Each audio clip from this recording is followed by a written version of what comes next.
What's up everyone, I'm Carmine and you're watching Super Carmio. In this episode we'll be covering part 2 of the Evo Big Turbo upgrade.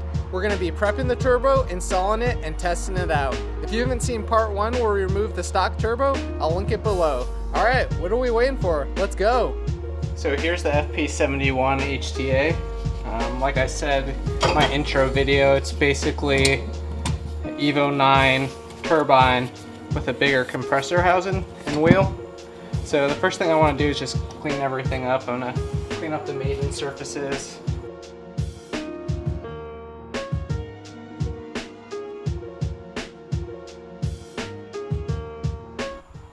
Now I've watched Chopped way too many times to know you should be extremely careful with blades, so I'm going to be extremely careful with this utility knife.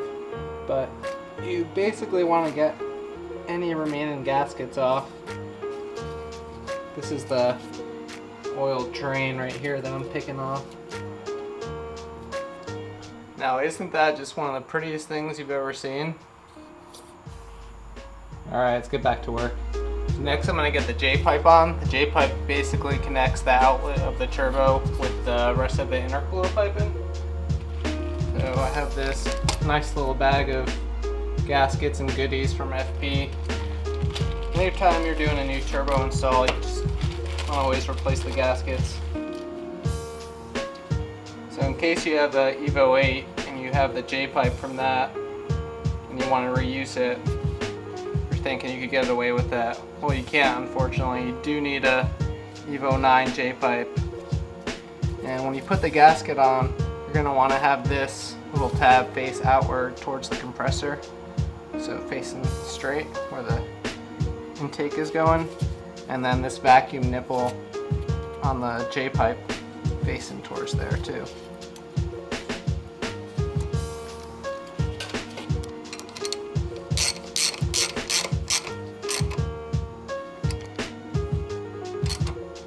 Okay, J-pipe is on. So next I'm going to put the oil return on the turbo.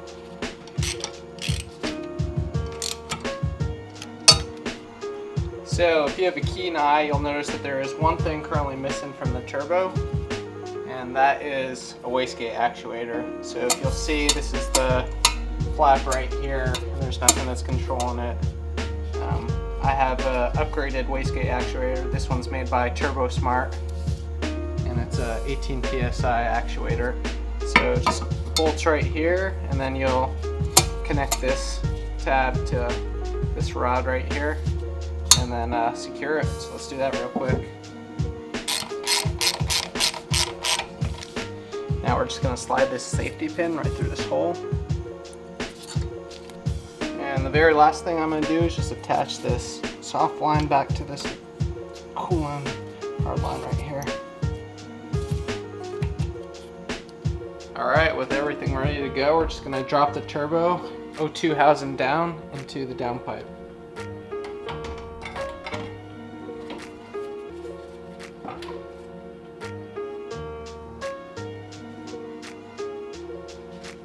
Alright, so the turbo is now resting on the downpipe. So we're gonna just install the manifold after we briefly clean the surfaces and mount that up. Alright, when reinstalling the manifold, always get a new gasket. It's always a good idea. I'm sure you could reuse one, but why not be safe and just get one? I'll link the part number in the description.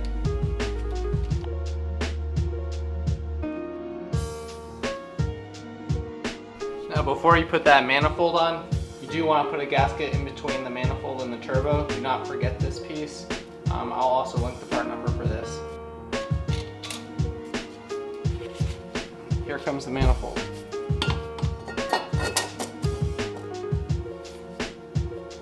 I just made sure I had all 9 bolts on there before I start snugging them.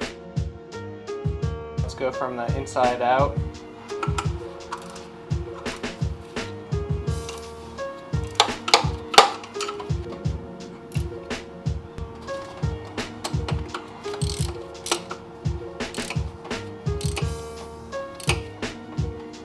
With that out of the way, we're going to lift the turbo so it matches the manifold. We're going to bolt it up. So as you can see, we have our 2 nuts and then 2 bolts. On there.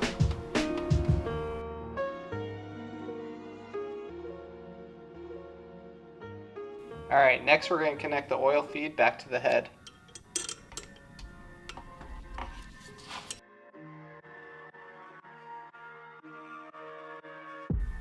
Next, we'll put the coolant lines back in place.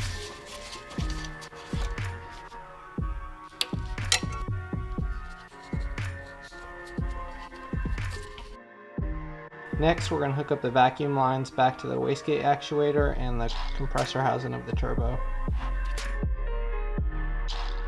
Alright fellas, we're getting close. Now we're going to put on the turbo inlet pipe. So the turbo that I went with, you could either get with the standard size turbo inlet and reuse the stock one, or you could opt for the anti-surge cover with the 84mm inlet, and that's what I went for. So here's the piece right here. Looks pretty slick. Yeah. Alright, first I'm going to attach this little bung that will allow me to connect the PCV system back into the intake. Alright, now I'm going to hook up the DV. I'm not going to tighten it yet, I just want to get it into place.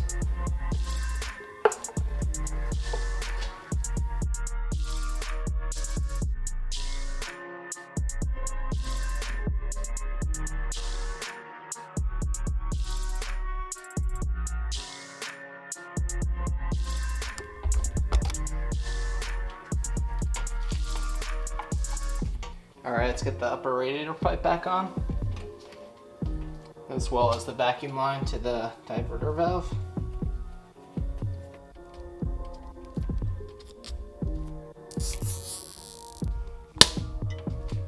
And finally, we'll get this filter back on here.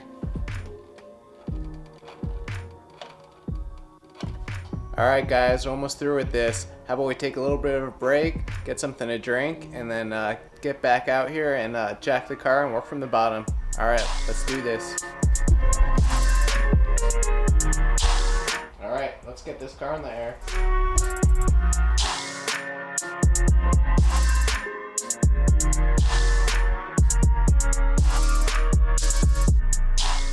Alright, there's 2 things we need to take care of. This oil return to the pan, and then these 2 downpipe bolts right here.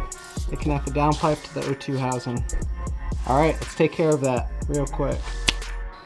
Alright, next you're going to want to put on your 2 cross braces. So at this point you'd be ready to go, drop the car, prime the turbo and start it up. However, at this time I'm going to take the time to install a new ETS intercooler.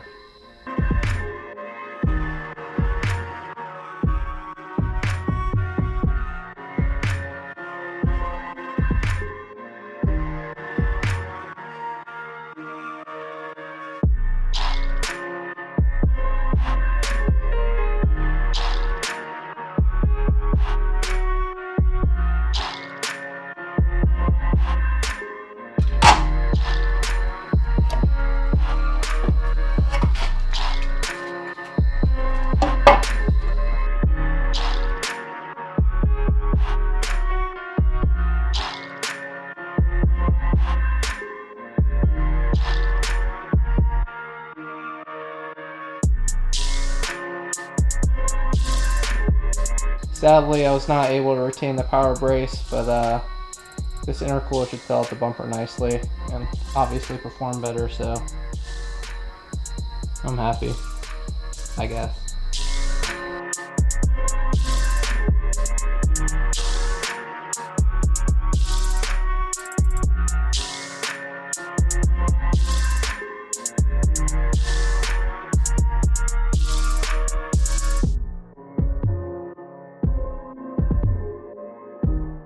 As a side note, these funnels are pretty dope for burping out air in your coolant system. I'll link this in the description.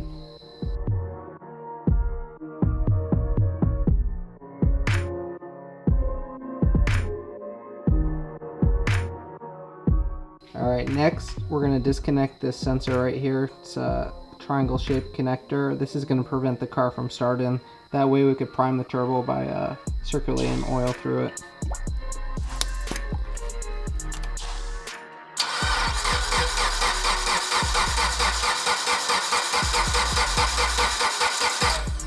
Alright guys, we're about to do the first start with the new turbo. Cross your fingers.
Well guys, we managed not to blow up the Evo. All kidding aside, it's driving, and most importantly, it's not leaking any fluids.